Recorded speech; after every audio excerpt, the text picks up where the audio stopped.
திருச்செந்தூர் கோயிலிலே வேளாடணும் சண்முகா,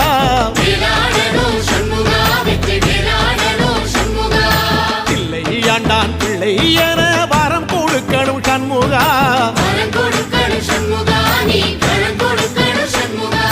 கண்ணுபடும்படி சண்முகா இந்த காலம் முழுவதும் சண்முகா, உன்ன நினைக்கிற சண்முகா நல்ல செல்வம் பொழிக்கணும் சண்முகா, சொன்ன வரங்களை அள்ளி கொடுக்கிற கொடை வள்ளலே சண்முகா, கோடி வணக்கம் சண்முகா, பல கோடி வணக்கம் சண்முகா.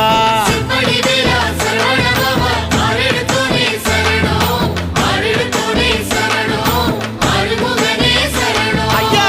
மருதமர சத்தியமாகும் அறுபடைய சண்முகா, தங்கரதா ஏறி வந்து நீ எட்டி பாறையா சண்முகா,